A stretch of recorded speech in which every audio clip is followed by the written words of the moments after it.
Los Angeles, the second largest city in the United States, is not a typical urban space.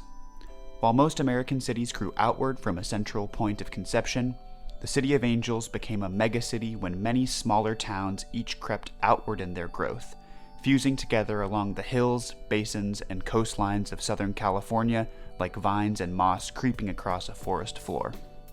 Over the course of this sporadic history of largely unplanned growth, individual communities have endured endless upheaval in their built environments. Perhaps no neighborhood demonstrates the effects of this change over time better than West Adams.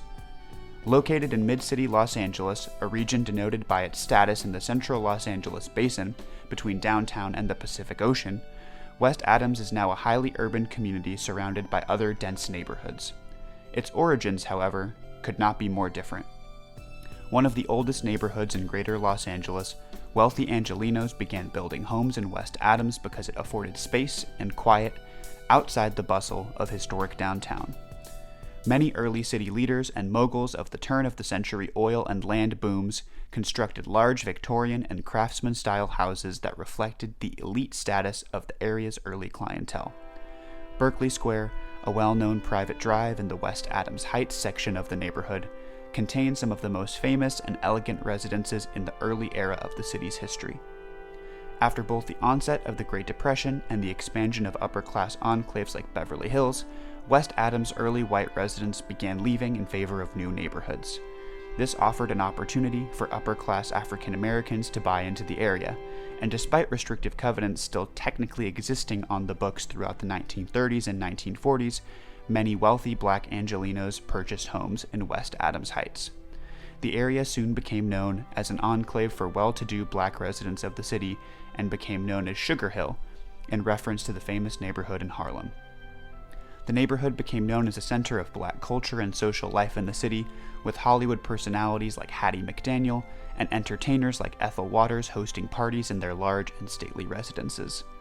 Duke Ellington, Cab Calloway, and Count Basie all performed in McDaniel's residence, which served as the de facto epicenter of the neighborhood's social life. West Adams community, however, was upended in the mid-1950s when the State Highway Commission revealed that they had chosen to route the Olympic Freeway directly through the middle of the neighborhood. Later known as the Santa Monica Freeway, or Interstate 10, the proposed highway route was chosen over alternatives because, according to the Highway Commission, it was the cheapest and most efficient east-west direction of travel available. Hundreds of families, homes, and streets were under threat of vanishing forever. Residents did not accept this fate, however, with resignation. In March of 1955, a group of West Adams residents organized under the banner of the Adams-Washington Committee and traveled to Sacramento to present at the State Highway Commission meeting.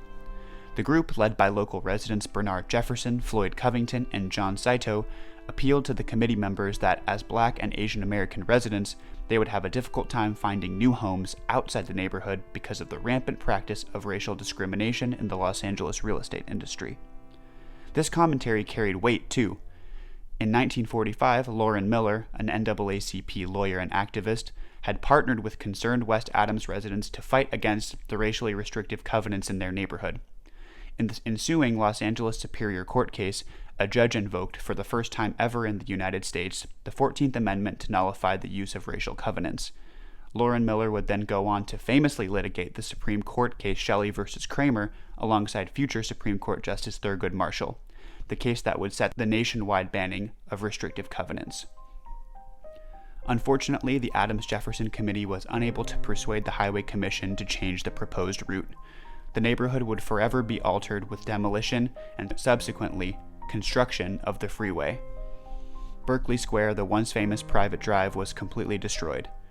Editorials in the Los Angeles Sentinel, the most prominent LA-based black newspaper, showed that as early as the late 1960s, black Angelenos already looked back nostalgically at West Adams as a lost treasure, an elite black neighborhood whose fate was foreshadowed both by changes in the city's fabric and sealed by the arrival of the freeway. Today, Interstate 10 acts as a landmark that bisects the entire city, running east to west as a visible barrier separating wealthier northern Angelenos from more marginalized southern Angelenos. Police squads refer to activity as occurring on one side or the other of the freeway. Long after the displacement of Sugar Hill residents, Interstate 10 continues to demarcate, divide, and define the urban landscape of the city.